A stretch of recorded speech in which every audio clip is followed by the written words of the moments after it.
Welcome to our 2023 Sunseeker 3010 DS. Starting right in your back compartment here. Just got the two latches there, open it right up. Finger on the left side holds it open for you. Does see straight through to the other side. Throughout all of your storage compartments, you're going to find these little plugs there. Basically just allow you to drain it out, so if you were to get water in here somehow, it can just drain it out. Little lights in here, just on their own little push buttons there. And right here you're going to find your sewer hose. And on the sewer hose, if you just pull that out real quick. Take one of those two ears and the adapter here. It's help you hooking it up to your sewer system. The hose itself, as you can see, 20 feet long.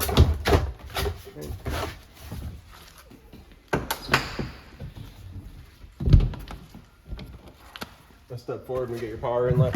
As you pop that on open, you're going to find a little notch in the bottom corner there. Lines up with this notch here. Press those in together, and then a little 1/8 turn. Lock it into place, and then you get the threaded collar in the back there to really lock it down. Following the cord back, you're going to find a standard 30 amp end. Most campsites will have that. You can just plug straight on in and you're good to go. We do also provide you with a 15 amp adapter, so if you're looking to plug in at home to charge your batteries or on your fridge, you got the power to do so. Right underneath that is your TV inlet. Coax cable plug into there, fires up your TV locations. Underneath that is your sewer outlets. So as you open that up, you get the same sort of little finger there on the side to hold it open. Right underneath here, you get a little service light. You get your shower on the side here, hot and cold water, of course. Right in the center is your black tank flush valve. So you may notice after having gone and dumped your black tank, your monitor panel is still reading 1/3 or 2/3, whatever it may be. Typically it's just some debris inside of the tank hanging between the probes. So what you're gonna do is just take your water hose and plug it into here, open up the black valve, turn on the water, and that'll just flush out that tank, getting rid of any sort of debris that could be causing that issue. On the side here is your city water connection. Same water hose to plug into there, turn on the water, it'll just pressurize your water lines throughout the unit. Underneath all that is your sewer system. It's that cap there. If you just kind of press on that, give it a turn, you can pull it on out of there. You see that cap has the same ears on it that your sewer hose had. So it'll attach the same way. We're just pressing it in, giving it that turn until it clicks in. On the left is a black valve, on the right is a gray. Gray valve is controlled from your gray tank, or filled from your gray tank, which is filled from your sinks and your shower. So typically your cleanest water, you'll want to dump that last. Black tank is going to be filled from your toilet. Of course, it's going to be your dirtiest water, so we'll dump that first. This little portal in the bottom here, take that out of the way. You can see you can just run your kind of sewer hose or any sort of other water lines up through there, just so you don't got to keep this compartment open. In the back half of this compartment there, you're going to find your water hose. Inside of that water hose, you're going to find your perk adapter. So your 30 amp cord into there, 15 to a standard outlet. Right back there is also a little Schrader valve. So that's the control for all of your airbags. So you do have the airbag suspension back here. So if you're going to be fully loaded or if you're towing something, you can kind of fill those up and kind of stiffen up your ride. Kind of adjust your ride quality. Right in front of there is your fuel inlet. Big open storage right here. And same thing ahead, one more.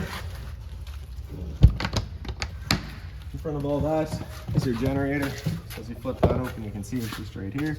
You get these two latches here, you flip those up, pop it on open, and you get this little switch right down here. So if we press and hold it on the left, you'll see that red light shine up in a second here. So that's it now primed. Press and hold it. And it would of course fire up. You do need to be above a 1/4 tank of fuel for this guy to work, so I believe we're just under that right now. And then just the exhaust for it's just right here. So if you're running it, you just want to make sure it's not blocked off. You do have the same sort of switch inside the unit as well, so you can fire it up from inside the unit. Little blind spot monitor down there, so just being careful of those. And across the front of the unit, find another blind spot monitor over here. Our entry door will be in through there in a second. A little porch light up there as well. This compartment here, as we open that up, same sort of finger, just on the right side here. Got your TV in here, it's power button, straightforward. It is also Bluetooth, so you can kind of connect to it, whatever. You see it's got all your different functions there. It is also your stereo. Down underneath is just some storage. Beside that, again, more storage. Up above that, we got your hot water tank. It's that keyway there, you just line that up and you can pop it on open. Two little tabs in the bottom there. All your controls for turning this guy on are just inside the unit. Before you ever turn it on though, you just want to hit this relief valve right there. If the tank were full, you'd get a little bit of water coming out. If you're not getting water out of there, there's a chance that it's empty, so you just want to make sure that's full before you fire it up, just so you don't go burning out your elements.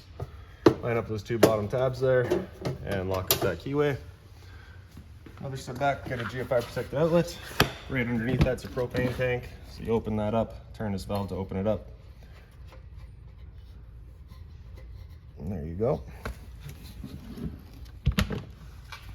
furnace here. So of course, if you're ever running a furnace, you just want to make sure it's not blocked off. It does get hot. Straight up from there, you're gonna find your 2 exterior speakers. Fresh water inlet right back here. So just pop that cap out of there. Your water hose will stick into there. Turn on the water. That fills up the fresh water tank. Right underneath in the storage compartment, so of course, is just a storage compartment. There's your other Schrader valve for your passenger side airbag. And then right back here, you get this little compartment. We open that up, it pops on open. You get your filter housing in here. So you will get a filter that comes with the unit. Basically, also get a little wrench so you can kind of turn that off. Just insert the filter, tighten it back up. This right here is going to be your freshwater tank drain. So as you open that up, it allows your freshwater tank to drain itself out. Right here is going to be your winterizing inlet or outlet. So pointed up is going to then draw off of this line right here. You'd stick that line into your jug of antifreeze to winterize the unit. For summer, you're just going to have that off to the side, and that'll draw from your freshwater tank.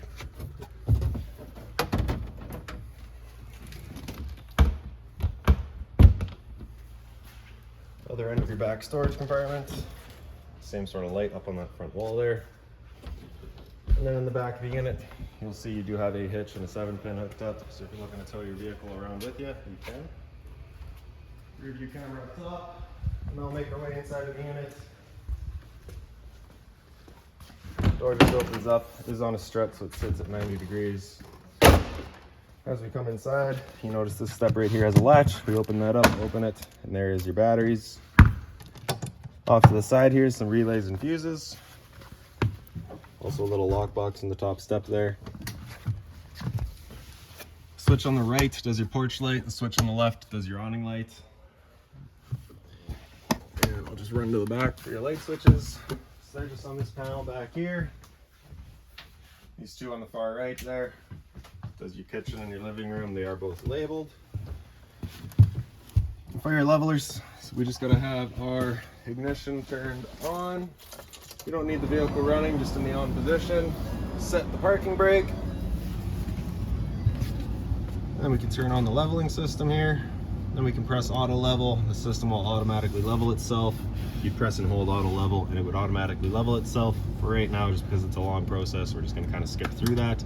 Once you're done, you'd basically just be pressing on hold and retract, and that'll retract all your legs. Beside that's your solar charger. Kind of just play around with that, go through all your settings. It is pretty well set up and ready to go. This light right here is a motion sensing light, so as long as you are plugged in and you got battery power, as soon as this guy senses motion, it's going to turn itself on. With the awning, press and hold extend, the awning will make its way out. One thing with the awning is that it is tied into your ignition, so if you've got that turned on, it's not going to go. And I don't know if we'll make it quite all the way out today, but once it is fully extended, you'd see a little black flap come down, as well as the black of your metal tube. Once you see those, you'd stop, otherwise it can actually wind itself up backwards, in which case the fabric would be underneath the tube, allowing it to then hold water, accelerating the growth of mold and mildew. If it were to start raining, it's of course going to hold water anyways. What you can do is grab either arm, front, or rear. You just pull straight down on it. And you can see that changes the pitch of the awning out at the head, allowing water to then run off. I feel like that angle's better because it does give you more shade. You can do the same thing with the arm up front. Before you bring them back in though, you just want to make sure these guys are back out straight and fully extended, just so you're not running the risk of bending them. And you can press and hold the tract. Awning makes its way back in. Again, you're just going to watch to make sure that your fabric's over top the tube. And the last thing to keep in mind with it is that it does catch a lot of wind. So once you get up to about 15, 20 kilometers an hour wind, you want to bring it back in, again, just so you're not running the risk of bending your arms.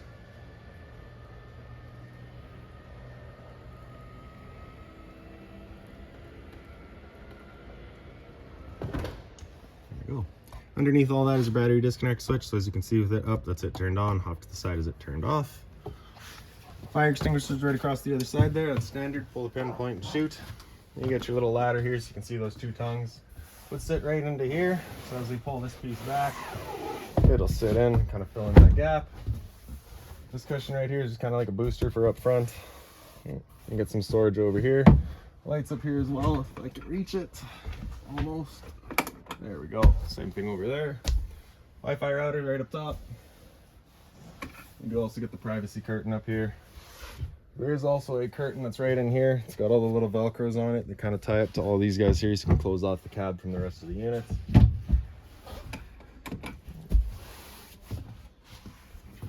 For travel, if you do want this guy forward. Then in the slide out, you get, well, I guess we can open it up too, actually. So for this part, we need our ignition on and that parking brake set again. And then we can press and hold out. Slide will make its way out.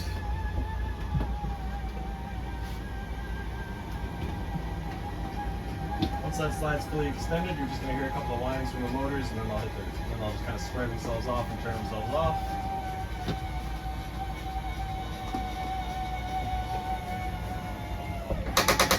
There we go. Bottom side here, you get that driver's side rear light. That is exactly what it is, right? And then your kitchen and your living room lights. Arctic Pack is basically just some tank heaters. You turn that on, just kind of prevents your tanks from freezing at 0 degrees. It buys you a couple degrees grace. Water pump there, you turn that switch on, turns on your water pump, drawing out of your fresh tank to pressurize your lines. Water heater controls right beside it. Turning it on with the gas, you're gonna have that light there come on. Once the ignition sequence starts, that light's gonna go out. It's gonna try that 3 times. If after the 3rd try it hasn't fired up, that light's gonna come on and stay on. At that point, just off, back on to reset it. Turning it on with electricity is just the switch on the side there. Just flip that up, fires up. Up top here, we get your monitor system. So LPG is gonna be your liquid propane gas. You can see we're currently low right now, so we'll top that up before you pick up the unit. Battery, we're currently C for charging. Fresh tank, as you fill that up, we'll go to a 1/3, 2/3 and full. Same idea for your black and your gray. This switch right here is just the same as the switch that you had down at the generator itself. You press and hold that stop prime. You'll see this generator light up in just a second. There we go. And then you press and hold the start to fire it up. Okay. And then in the slide out, so you can see your dinette here is currently set up, of course, as the dinette. You can take your table here, kind of wiggle it up out of its legs. It's also got this little stop there. Loosen that off. Then you can sit the table down on its 3 ledges. You'll take your 2 back cushions, sit on the table, create a bed. Otherwise, for travel, you can see it does have the seat belts there, so you can occupy this during travel. And then just the storage up top here. Everything's on anti-slams, so they just kind of softly close themselves. Same idea with your couch here. So you have all these seat belts there, so you can occupy for travel. It does also have this centerpiece that flips down. You get your cup holders there, and also folds down into your bed. Up on the side here is USB charging. You have USB as well as micro USB there. So a little light switch over here does a little accent light. Same thing on the other side. By your kitchen, you get your storage over here. You get your antenna outlets. That's going to be turning on your Wi-Fi and turning on your antenna. So you just want to make sure those are both turned on if you're looking to use either source. Power outlet, as well as a coax outlet and a HDMI inlet to your speakers, or sorry, for tying into your TV. The TV itself flips on up. You get some storage behind it. Same TV as you had outside. Wireless charging pad. Plop your phone down on there. Automatically charges. Okay, so here's your filter, as well as that wrench for it. You'll also find a toilet paper dispenser in here. We just don't install it just because location's personal preference. Again, we got more anti-slams. A little bit of storage down here as well. This little portal up on top gives you access to your little garbage bin there. I believe there's a light up here as well. Yep. Just have all their own little switches. There's another power outlet up there as well. Sink cover is made of the same material as your countertop, so you are kind of safe there. Single basin sink, shower head feature, mobile head. More storage. Your hot water tank is right behind this panel, so if you're looking to winterize the unit yourself, once it comes time, it's just right back there to get to your bypasses. And then just storage at the top here. This one here as well. So that binder there has all of your owner's manuals in it, any remotes, anything like that, you'll find right in there. 5-fold cover at the stove just flips on back. You're going to turn that knob over to high. So first thing you're going to do actually is turn on the light, then you can turn the knob up to high, and that's what activates your igniter. And then just as it clears the air out of the propane lines, which actually we don't have any propane, so try that again another time. Underneath it, you get the microwave with the convection feature, so you can actually cook in here. A little bit of storage underneath. 12-volt fridge here off to the side. So as long as your batteries are charged or charging, this guy's going for you. Freezer up top, fridge down below.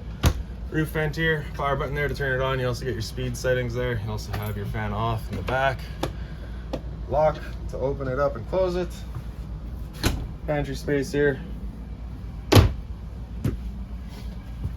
And into the back room. Have a little light up on the wall there. On the other side, we have your slide out switch. Press and hold out, the slide makes its way out. Same thing as up front.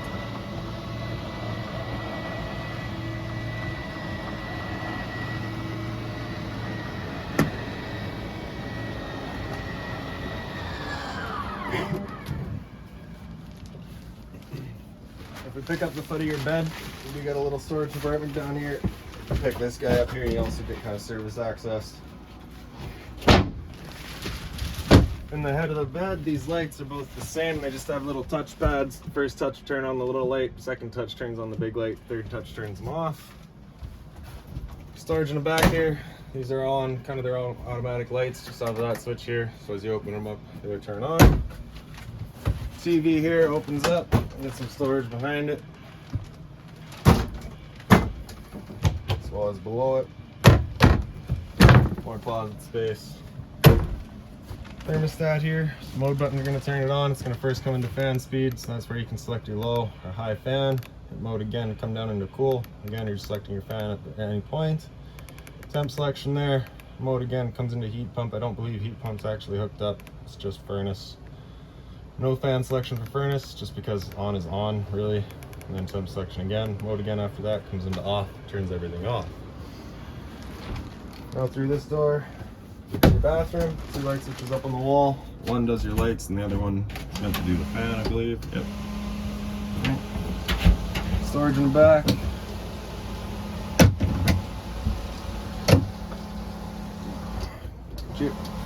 GFI protected outlet back here, test on the bottom, reset on top. If you ever have outlets that don't work, it's the first thing you should check. Sink cover with bathroom sink here as well. Toilet just has its flusher down on the right side there, just right down here. Storage underneath. Then in the shower, travel latch there, it slides on open.